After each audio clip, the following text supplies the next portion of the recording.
ابو لہب کی باندی تھی۔ ان کو ابو لہب نے آپ کی پیدائش کی خوشی میں آزاد کر دیا تھا۔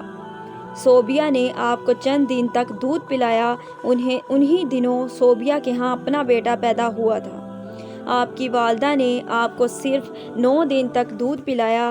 ان کے بعد صوبیہ نے پلایا۔ پھر دودھ پلانے کی باری حضرت حلیمہ سعدیہ رضی اللہ تعالیٰ عنہا کی آئی۔ حضرت حلیمہ سعدیہ رضی اللہ تعالیٰ عنہا اپنی بستی سے روانہ ہوئیں۔ ان کے ساتھ ان کا دودھ پیتا بچہ اور شوہر بھی تھے۔ حضرت حلیمہ سعدیہ رضی اللہ تعالیٰ عنہا دوسری عورتوں کے بعد مکہ میں داخل ہوئیں۔ ان کا خچر بہت کمزور اور مریل تھا۔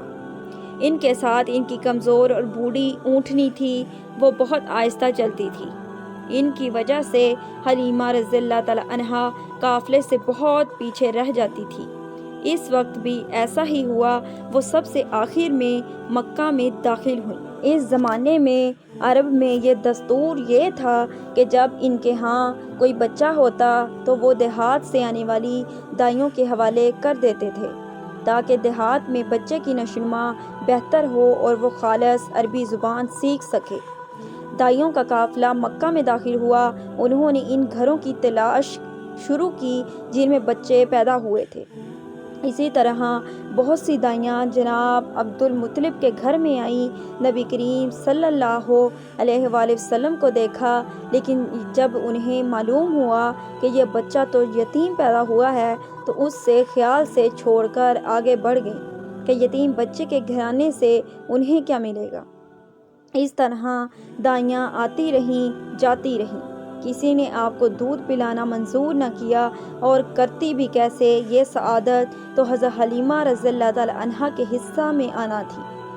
جب حلیمہ رضی اللہ تعالیٰ عنہا مکہ پہنچی تو انہیں معلوم ہوا سب عورتوں کو کوئی نہ کوئی بچہ مل گیا ہے، اور اب صرف وہ بغیر بچے کے رہ گئی ہیں، اور اب کوئی بچہ باقی نہیں بچا۔ ہاں، ایک یتیم بچہ ضرور باقی ہے جسے دوسری عورتیں چھوڑ گئی ہیں۔ حلیمہ سعدیہ رضی اللہ تعالیٰ عنہا نے اپنے شوہر عبداللہ ابن حارث سے کہا، خدا کی قسم مجھے یہ بات بہت ناگوار گزر رہی ہے کہ میں بچے کے بغیر جاؤں۔ دوسری سب عورتیں بچے لے کر جائیں، یہ مجھے طعنے دیں گے، اس لیے کیوں نہ ہم اس یتیم بچے کو لے لیں۔ عبداللہ بن حارث بولے، کوئی حرج نہیں، ہو سکتا ہے اللہ اسی بچے کے ذریعے ہمیں خیر و برکت عطا فرما دے۔ چنانچہ حضرت حلیمہ سعدیہ رضی اللہ تعالیٰ عنہا عبد المطلب کے گھر گئیں۔ جناب عبد المطلب اور حضرت آمنہ نے انہیں خوش آمدید کہا۔ پھر آمنہ انہیں بچے کے پاس لے آئیں۔ آپ اس وقت ایک اونی چادر میں لپٹے ہوئے تھے۔ وہ چادر سفید رنگ کی تھی۔ آپ کے نیچے ایک سبز رنگ کا ریشمی کپڑا تھا۔ آپ سیدھے لیٹے ہوئے تھے۔ آپ کے سانس کی آواز کے ساتھ مشک کی سی خوشبو نکل کر پھیل رہی تھی۔ حلیمہ سعدیہ رضی اللہ تعالیٰ عنہا آپ کے حسن و جمال کو دیکھ کر حیرت زدہ رہ گئیں۔ آپ اس وقت سوئے ہوئے تھے، انہوں نے جگانا مناسب نہ سمجھا، لیکن جو ہی انہوں نے پیار سے اپنا ہاتھ آپ کے سینے پر رکھا، آپ مسکرا دیے اور آنکھیں کھول کر ان کی طرف دیکھنے لگے۔ حضرت حلیمہ رضی اللہ تعالیٰ عنہا فرماتی ہیں، میں نے دیکھا آپ کی آنکھوں سے ایک نور نکلا جو آسمان تک پہنچ گیا۔ میں نے آپ کو گود میں اٹھا کر آپ کی دونوں آنکھوں کے درمیان جگہ پر پیار کیا۔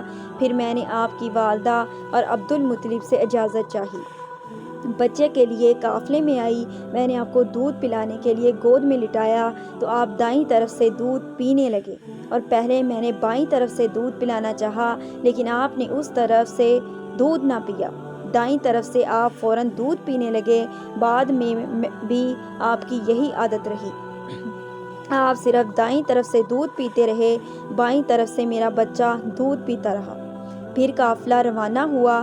حلیمہ سعدیہ رضی اللہ تعالیٰ عنہا فرماتی ہیں کہ میں نے اپنے خچر پر سوار ہوئی تو وہ اس وقت تیز چلا اور اس نے پورے قافلے کی سواریوں کو پیچھے چھوڑ دیا۔ پہلے وہ مریل ہونے کی بنا پر سب سے پیچھے رہتا تھا۔ میری خواتین ساتھی حیرانگی سے مخاطب ہوئیں، اے حلیمہ، یہ آج کیا ہو رہا ہے؟ تمہارا خچر اس قدر تیز کیسے چل رہا ہے؟ کیا یہ وہی خچر ہے جس پر تم آئی تھی اور جس کے لیے ایک ایک قدم اٹھانا مشکل تھا۔ جواب میں نے ان سے کہا، بے شک یہ وہی کھچر ہے، اللہ کی قسم اس کا معاملہ عجیب ہے۔ پھر یہ لوگ بنو سعد کی بستی پہنچ گئے۔ ان دنوں یہ علاقہ خشک اور قحط زدہ تھا۔ حلیمہ سعدیہ رضی اللہ تعالی عنہا فرماتی ہیں، اس شام جب ہماری بکریاں چر کر واپس آئیں تو ان کے تھن دودھ سے بھرے ہوئے تھے، جبکہ اس سے پہلے ایسا نہیں تھا۔ ان میں سے دودھ بہت کم اور بہت مشکل سے نکلتا تھا۔ ہم نے اس دن اپنی بکریوں کا دودھ دھویا تو ہمارے سارے برتن بھر گئے، اور ہم نے جان لیا یہ ساری برکت اس بچے کی وجہ سے ہے۔ آس پاس کی عورتوں میں بھی یہ بات پھیل گئی اور ان کی بکریوں بدستور بہت کم دودھ دے رہی تھیں۔ غرض ہمارے گھر میں ہر طرف ہر چیز میں برکت نظر آنے لگی۔ دوسرے لوگ تعجب میں رہے۔ اس طرح 2 ماہ گزر گئے۔ 2 ماہ ہی میں آپ چلنے پھرنے لگے۔ آپ 8 ماہ کے ہوئے تو باتیں کرنے لگے اور آپ کی باتیں سمجھ میں آتی تھیں۔ 9 ماہ کی عمر میں تو آپ بہت صاف گفتگو کرنے لگے۔ اس دوران آپ کی بہت سی برکات دیکھنے میں آئی۔ حلیمہ سعدیہ فرماتی ہیں، جب میں آپ کو اپنے گھر لے آئی تو بنو سعد کا کوئی گھرانہ ایسا نہ تھا جس سے مشک کی خوشبو نہ آتی ہو۔ اس طرح سب لوگ آپ سے محبت کرنے لگے۔ جب ہم نے آپ کا دودھ چڑھایا تو آپ کی زبان مبارک سے یہ الفاظ نکلے، اللہ اکبر کبیر الحمدللہ کثیرا سبحان اللہ بکرۃ و اصیلا، یعنی اللہ تعالیٰ بہت بڑا ہے، اللہ تعالیٰ کے لیے بے حد تعریف ہے اور اس کے لیے صبح شام پاکی ہے۔ پھر جب آپ صلی اللہ علیہ وآلہ وسلم 2 سال کے ہو گئے تو ہم آپ کو لے کر آپ کی والدہ کے پاس آئے۔ اس عمر کو پہنچنے کے بعد بچوں کو ماں باپ کے حوالے کر دیا جاتا تھا۔ ادھر ہم آپ کی برکات دیکھ چکے تھے اور ہماری آرزو تھی کہ ابھی آپ کچھ اور مدت ہمارے پاس رہیں۔ چنانچہ ہم نے اس بارے میں آپ کی والدہ سے بات کی اور ان سے یوں کہا، آپ ہمیں اجازت دیجیے کہ ہم بچے کو 1 سال اپنے پاس رکھیں۔ میں ڈرتی ہوں کہیں اس پر مکہ کی بیماریوں اور آب و ہوا کا اثر نہ ہو جائے۔ جب ہم نے ان سے بار بار کہا تو حضرت آمنہ رضی اللہ تعالی عنہا مان گئیں اور ہم آپ کو پھر اپنے گھر لے آئے۔ جب آپ کچھ بڑے ہو گئے تو باہر نکل کر بچوں کو دیکھتے تھے، وہ آپ کو کھیلتے نظر آتے، آپ ان کے نزدیک نہ جاتے۔ ایک روز آپ نے مجھ سے پوچھا، امی جان کیا بات ہے، دن میں میرے بھائی بہن نظر نہیں آتے؟ آپ اپنے دودھ شریک بھائی عبداللہ اور بہنوں انیسہ اور شیمہ کے بارے میں پوچھ رہے تھے۔ حلیمہ رضی اللہ تعالی عنہا فرماتی ہیں، میں نے آپ کو بتایا وہ صبح سویرے بکریاں چرانے جاتے ہیں، شام کے بعد گھر آتے ہیں۔ یہ جان کر آپ نے فرمایا، تب مجھے بھی ان کے ساتھ بھیج دیا کریں۔ اس کے بعد آپ اپنے بھائی بہنوں کے ساتھ جانے لگے۔ آپ خوش جاتے اور واپس آتے۔ ایسے ہی ایک دن میرے بچے خوف زدہ انداز میں دوڑتے ہوئے آئے اور گھبرا کر بولے، امی جان جلدی چلیے ورنہ بھائی محمد مصطفیٰ صلی اللہ علیہ وآلہ وسلم ختم ہو جائیں گے۔ یہ سن کر ہمارے تو ہوش اڑ گئے۔ دوڑ کر وہاں پہنچے، ہم نے آپ کو دیکھا، آپ کھڑے ہوئے تھے، رنگ اڑا ہوا تھا، چہرے پر زردی چھائی ہوئی تھی، اور یہ اس لیے نہیں تھا کہ آپ کو سینہ چاک کیے جانے سے کوئی تکلیف ہوئی تھی، بلکہ ان فرشتوں کو دیکھ کر آپ کی حالت ہوئی تھی۔ حلیمہ سعدیہ رضی اللہ تعالی عنہا فرماتی ہیں، ہم نے آپ سے پوچھا کیا ہوا تھا؟ آپ نے بتایا، میرے پاس 2 آدمی آئے تھے، وہ سفید کپڑے پہنے ہوئے تھے، وہ دونوں حضرت جبرائیل اور حضرت میکائیل علیہ السلام تھے۔ ان دونوں میں سے ایک نے کہا، کیا یہ وہی ہیں؟ دوسرے نے جواب دیا، ہاں یہ وہی ہیں۔ پھر وہ دونوں میرے قریب آئے، مجھے پکڑا اور لٹا دیا۔ اس کے بعد انہوں نے میرا پیٹ چاک کیا اور اس میں سے کوئی چیز تلاش کرنے لگے۔ آخر انہیں وہ چیز مل گئی اور انہوں نے اسے باہر نکال کر پھینک دیا۔ میں نہیں جانتا کہ وہ کیا چیز تھی۔ اس چیز کے بارے میں دوسری روایات میں یہ وضاحت ملتی ہے کہ وہ سیاہ رنگ کا ایک دانہ سا تھا۔ یہ انسان کے جسم میں شیطان کا گھر ہوتا ہے اور شیطان انسان کے بدن میں یہیں سے اسرار ڈالتا ہے۔ حلیمہ سعدیہ رضی اللہ تعالی عنہا فرماتی ہیں، پھر ہم آپ کے گھر لے آئے۔ اس وقت وہ میرے شوہر عبداللہ بن حارث نے مجھ سے کہا، حلیمہ مجھے ڈر ہے کہیں اس بچے کو کوئی نقصان نہ پہنچ جائے، اس لیے اسے اس کے گھر والوں کے پاس پہنچا دو۔ میں نے کہا ٹھیک ہے۔ پھر ہم آپ کو لے کر مکہ کی طرف روانہ ہوئے۔ جب میں مکہ کے بالائی علاقے میں پہنچی تو آپ اچانک غائب ہو گئے اور میں حواس باختہ ہو گئی۔ حضرت حلیمہ رضی اللہ تعالی عنہا فرماتی ہیں، میں پریشانی کی حالت میں مکہ پہنچی۔ آپ کے دادا عبد المطلب کے پاس پہنچتے ہی میں نے کہا، میں آج رات محمد کو لے کر آ رہی تھی۔ جب میں بالائی علاقے میں پہنچی تو وہ اچانک کہیں گم ہو گئے۔ اب خدا کی قسم میں نہیں جانتی وہ کہاں ہیں۔ عبد المطلب یہ سن کر فوراً کعبہ کے پاس کھڑے ہو گئے۔ انہوں نے آپ کے مل جانے کے لیے دعا کی، پھر آپ کی تلاش میں روانہ ہوئے۔ ان کے ساتھ ورقہ بن نوفل بھی تھے۔ غرض دونوں تلاش کرتے کرتے تہامہ کی وادی میں پہنچے۔ ایک درخت کے نیچے انہیں ایک لڑکا کھڑا نظر آیا۔ اس درخت کی شاخیں بہت گھنی تھیں۔ عبد المطلب نے پوچھا، لڑکے تم کون ہو؟ حضور نبی کریم صلی اللہ علیہ وسلم چونکہ اس وقت تک قد نکال چکے تھے، اس لیے عبد جواب میں آپ نے فرمایا، کو پہچان نہ سکے۔ محمد بن آپ کا عبداللہ قد بن تیزی سے عبدالمطلب بڑھ رہا تھا۔ جواب میں آپ نے فرمایا، عبد میں المطلب بولے، محمد تم پر بن میری عبداللہ جان بن قربان، عبد میں المطلب تمہارا ہوں۔ دادا عبد المطلب ہوں۔ پھر انہوں نے آپ کو اٹھا کر سینے سے لگایا اور رونے لگ گئے۔ آپ کو گھوڑے پر اپنے آگے بٹھایا اور مکہ کی طرف چلے۔ گھر آ کر انہوں نے بکریاں اور گائیں ذبح کیں اور مکے والوں کی دعوت کی۔ آپ کے مل جانے کے بعد حضرت حلیمہ سعدیہ حضرت آمنہ کے پاس آئیں تو انہوں نے پوچھا، حلیمہ اب آپ بچے کو کیوں لے آئیں؟ آپ کی تو خواہش تھی کہ آپ اس کو مزید اپنے پاس اور رکھیں۔ انہوں نے جواب دیا، یہ اب بڑے ہو گئے ہیں اور اللہ کی قسم میں اپنی ذمہ داری پوری کر چکی ہوں۔ میں خوف محسوس کرتی رہتی ہوں کہیں انہیں کوئی حادثہ نہ پیش آئے، لہٰذا انہیں آپ کے سپرد کرتی ہوں۔ حضرت آمنہ کو یہ جواب سن کر حیرت ہوئی، بولیں، مجھے سچ سچ بتاؤ ماجرا کیا ہے؟ تب انہوں نے سارا حال بیان کر دیا۔ حلیمہ سعدیہ نے دراصل کئی عجیب و غریب واقعات دیکھے تھے۔ ان واقعات کی وجہ سے وہ بہت پریشان ہو گئی تھیں۔ پھر سینہ مبارک چاک کیے جانے والا واقعہ پیش آیا تو وہ آپ کو فوری طور پر واپس کرنے پر مجبور ہوئیں۔ وہ چند واقعات حضرت حلیمہ رضی اللہ تعالی عنہا اس طرح بیان کرتی ہیں، ایک مرتبہ یہودیوں کی ایک جماعت میرے پاس سے گزری۔ یہ لوگ آسمانی کتاب توریت کو ماننے کا دعویٰ کرتے تھے۔ میں نے ان سے کہا، کیا آپ لوگ میرے اس بیٹے کے بارے میں کچھ بتا سکتے ہیں؟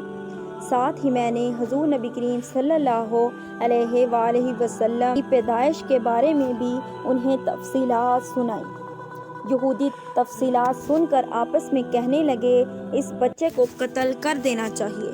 یہ کہہ کر انہوں نے پوچھا، کیا یہ بچہ یتیم ہے؟ میں نے ان کی بات سن لی تھی کہ ان کے قتل کا ارادہ کر رہے ہیں، سو میں نے جلدی سے اپنے شوہر کی طرف اشارہ کرتے ہوئے کہا، نہیں، یہ رہے اس بچے کے باپ۔ تب انہوں نے کہا، اگر یہ بچہ یتیم ہوتا تو ہم ضرور اسے قتل کر دیتے۔ یہ بات انہوں نے اس لیے کہی کہ انہوں نے پرانی کتابوں میں پڑھ رکھا تھا کہ ایک آخری نبی آنے والے ہیں، ان کا دین سارے عالم میں پھیل جائے گا، ہر طرف ان کا بول بالا ہوگا، ان کی پیدائش اور بچپن کی یہ علامات ہوں گی اور یہ کہ وہ یتیم ہوں گے۔ اب چونکہ ان سے حلیمہ سعدیہ نے یہ کہہ دیا کہ یہ بچہ یتیم نہیں ہے تو انہوں نے خیال کر لیا کہ یہ وہ بچہ نہیں ہے۔ اس طرح انہوں نے بچے کو قتل کرنے کا ارادہ ترک کر دیا۔ اسی طرح ان کے ساتھ یہ واقعہ پیش آیا۔ ایک مرتبہ وہ آپ کو عکاظ کے میلے میں لے آئیں۔ جاہلیت کے دور میں یہ بہت مشہور میلہ لگتا تھا۔ یہ میلہ طائف نخلا کے درمیان میں لگتا تھا۔ عرب کے لوگ حج کرنے آتے تو شوال کا مہینہ اس میلے میں گزارتے، کھیلتے کودتے اور اپنی بڑائیاں بیان کرتے۔ حلیمہ سعدیہ رضی اللہ تعالیٰ عنہا آپ کو لیے بازار میں گھوم رہی تھی کہ ایک کاہن کی نظر آپ پر پڑی۔ اسے آپ کی نبوت کی تمام علامات نظر آئیں۔ اس نے پکار کر کہا، لوگو اس بچے کو مار ڈالو۔ حلیمہ اس کاہن کی بات سن کر گھبرا گئیں اور جلدی سے وہاں سے سرک گئیں۔ اس طرح اللہ تعالیٰ نے حضور نبی صلی اللہ علیہ وسلم کی حفاظت فرمائی۔ میلے میں موجود لوگوں نے کاہن کی آواز سن کر ادھر ادھر دیکھا کہ یہ کس بچے کو قتل کرنے کے لیے کہا گیا ہے، مگر انہیں وہاں کوئی بچہ نظر نہ آیا۔ اب لوگوں نے کاہن سے پوچھا، کیا بات ہے، آپ کس بچے کو مار ڈالنے کے لیے کہہ رہے ہیں؟ اس نے ان لوگوں کو بتایا، میں نے ابھی ایک لڑکے کو دیکھا ہے، معبودوں کی قسم وہ تمہارے دین کے ماننے والوں کو قتل کرے گا، تمہارے بتوں کو توڑے گا اور وہ تم سب پر غالب آئے گا۔ یہ سن کر لوگ آپ کی تلاش میں ادھر ادھر دوڑنے لگے لیکن ناکام رہے۔ حلیمہ سعدیہ رضی اللہ تعالیٰ عنہا آپ صلی اللہ علیہ وسلم کو لیے واپس آ رہی تھیں کہ ذوالحجاز ان کا گزر ہوا۔ یہاں بھی میلہ لگا ہوا تھا۔ اس بازار میں ایک نجومی تھا، لوگ اس کے پاس اپنے بچوں کو لے کر آتے تھے۔ وہ بچوں کو دیکھ کر ان کی قسمت کے بارے میں اندازے لگاتے تھے۔ حلیمہ سعدیہ اس کے نزدیک سے گزری تو نجومی کی نظر حضور صلی اللہ علیہ وسلم پر پڑی۔ نجومی کو آپ صلی اللہ علیہ وسلم کی مہر نبوت نظر آ گئی، ساتھ ہی آپ صلی اللہ علیہ وسلم کی آنکھوں کی خاص سرخی اس نے دیکھ لی۔ وہ چلا اٹھا، اے عرب کے لوگوں، اس لڑکے کو قتل کر دو، یہ یقیناً تمہارے دین کے ماننے والوں کو قتل کرے گا، تمہارے بتوں کو توڑے گا اور تم پر غالب آئے گا۔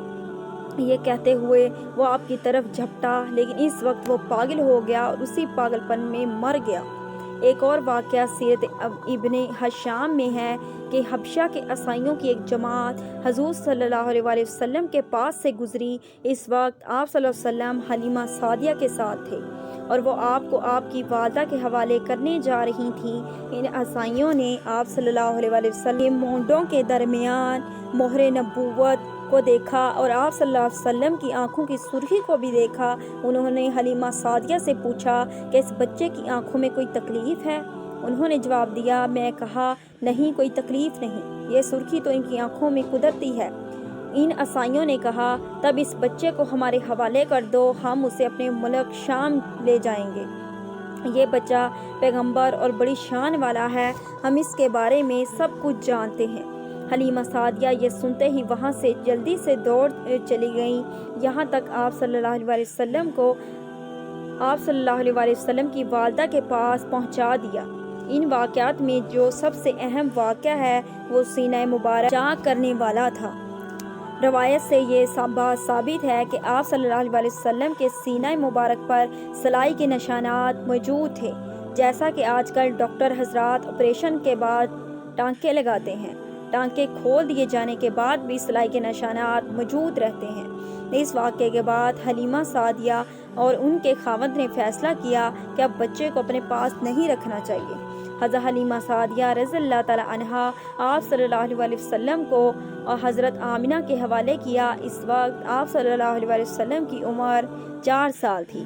ایک روایت یہ ملتی ہے کہ اس وقت عمر شریف 5 سال تھی، ایک تیسری روایت کے مطابق عمر مبارک 6 سال ہو چکی تھی۔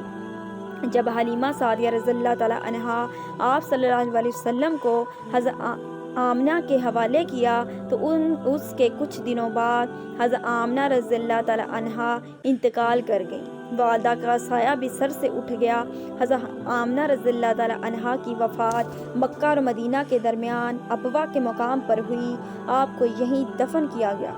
ہوا یہ کہ آپ صلی اللہ علیہ وسلم کی والدہ آپ صلی اللہ علیہ وسلم کو لے کر اپنے مکے مدینہ منورہ گئی۔ آپ صلی اللہ علیہ وسلم کے ساتھ ایمن بھی تھی۔ ایمن کہتی ہیں کہ ایک دن مدینہ کے 2 یہودی میرے پاس آئے اور بولے، ذرا محمد کو ہمارے سامنے لاؤ، ہم انہیں دیکھنا چاہتے ہیں۔ وہ آپ صلی اللہ علیہ وسلم کو یہ سامنے لے آئیں۔ انہوں نے اچھی طرح دیکھا، پھر ایک نے اپنے ساتھی سے کہا، یہ اس امت کا نبی ہے اور یہ شہر ان کی ہجرت گاہ ہے، یہاں زبردست جنگ ہوگی، قیدی پکڑے جائیں گے۔ آپ صلی اللہ علیہ وسلم کی والدہ کو یہودیوں کی اس بات کا پتہ چلا تو آپ ڈر گئیں اور آپ صلی اللہ علیہ وسلم کو لے کر مکہ کی طرف روانہ ہوئیں، مگر راستے ہی میں ابواہ کے مقام پر فوت ہو گئیں۔ اللہ پاک حضرت محمد مصطفیٰ صلی اللہ علیہ وسلم پر اپنی رحمت نازل فرمائے، اہل بیت پر رحمت نازل فرمائے، اور ان کے وسیلہ سے ہم تمام مسلمانوں کی حفاظت فرمائے۔ اللہ پاک ہمیں اور ہمارے گھر والوں کو اور آپ سب کے گھر والوں کو اللہ پاک اعلیٰ مقام اور خوشیاں عطا فرمائے۔ اگر آج کی ویڈیو میری اچھی لگے تو اس کو لائک سبسکرائب ضرور کریں اور کمنٹ سیکشن میں اپنی رائے کا اظہار ضرور کیجیے گا، تاکہ مزید آنے والی ویڈیو کا نوٹیفیکیشن آپ کو بر وقت ملتا رہے۔ جزاک اللہ۔